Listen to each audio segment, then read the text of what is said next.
The collapse didn't begin in private. It broke in public, right out in the open, at the exact moment a football star's image stopped protecting him. 1 week, he still looked untouchable from a distance, the kind of athlete people assume can absorb anything, and then suddenly the spotlight felt different. The cameras were still there, the headlines were still there, but now they weren't celebrating control. They were searching for damage, and once that switch flips, the real question isn't whether something is wrong.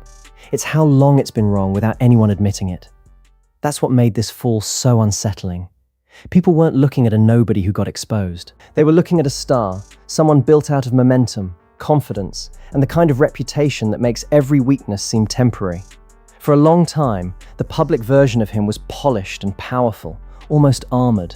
Success has a way of doing that. It can turn strain into competitiveness, turn instability into passion, and turn warning signs into stories fans would rather laugh off, which is why the first visible break felt so shocking, even if, in hindsight, it probably shouldn't have. Before the collapse, there was the rise, and that rise matters because it created the illusion that nothing serious could touch him. He had elite promise, the kind that makes people speak about an athlete like the future has already been decided. Every strong performance, every burst of momentum, every fresh layer of attention added to the same myth. This was a football star built to keep climbing. The more that image hardened, the more dangerous it became. Because once people start believing someone is too strong to fall, they stop asking what that strength is actually costing him. And from there, the pressure stops looking like pressure and starts looking like proof of greatness. Expectations pile up quietly. The public wants dominance. The people around the star want consistency. Rivals want the first sign of weakness, and the star himself starts believing he has to stay larger than life at all times. If that contrast between image and reality is the kind of sports story you keep coming back for, hit like and stay with me here. Because the part people remember is the crash, but the part that really changes the story is the stretch where success hides the damage. The first cracks usually don't arrive with sirens. They show up as moments that seem manageable if you want to believe they are. A rough response here, a bad decision there, a visible strain that gets explained away because the player is still producing, still famous, still carrying enough force to make doubt feel almost disrespectful. In the moment, most people treat those things like background noise. Later, they look different. Later, they start to line up. That's when the story shifts from something feels off to this might be a pattern. Not one dramatic event people can point to with total confidence, but a stack of smaller signs that begin to lean in the same direction. Pressure, ego, timing, hidden cracks that success had covered up instead of fixing. The dangerous part is that collapse often doesn't look like collapse while it's forming. It looks like survival. It looks like a star forcing his way through one more week, one more appearance, one more performance, until the effort to look in control becomes its own kind of warning. And because the image still had power, plenty of people kept reading those signs in the most flattering way possible. Fans saw toughness. Observers saw intensity. People inside the machine may have seen value in keeping the myth alive a little longer. That's how these downfalls get misread. Not because there were no warning signs, but because success changed the language around them. What should have sounded like concern got translated into praise, and by the time the pressure turned unmistakably public, the star no longer had the room to manage the story on his own. Then comes the turning point, and this is where these collapses start to feel sudden even when they aren't. Usually it's one decision, one exposure, one moment where the carefully held version of the star can't hold together anymore. The illusion breaks, and once it breaks, everything that looked isolated starts connecting at once. The public scrutiny sharpens. Institutions start reacting. Media narratives harden fast. Rivals don't need to say much because the weakness is already visible. What looked like a stumble from far away now feels like an unraveling happening in real time, which raises the hardest question of all. Was this ever going to stop on its own? Because when a football star reaches that point, recovery gets a lot harder than people think. The talent may still be there. The name may still carry weight, but the shield is gone, and that changes everything. Once that aura of invincibility cracks, every future mistake looks bigger.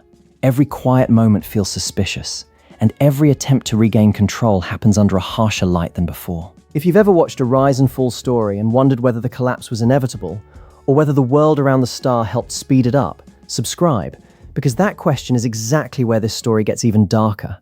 And that harsher light did more than expose the cracks.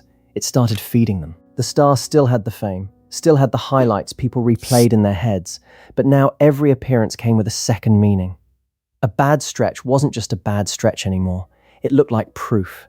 And once that idea takes hold around someone who built their whole identity on dominance, the pressure stops coming in waves and starts sitting on their chest all day. That's where the collapse becomes difficult to stop, because performance pressure, public attention, and private strain stop acting like separate problems. They start feeding each other. One shaky outing raises the noise increases the tension affects the next outing, and suddenly the room around the star feels smaller every week. What used to be a margin for error turns into a trap.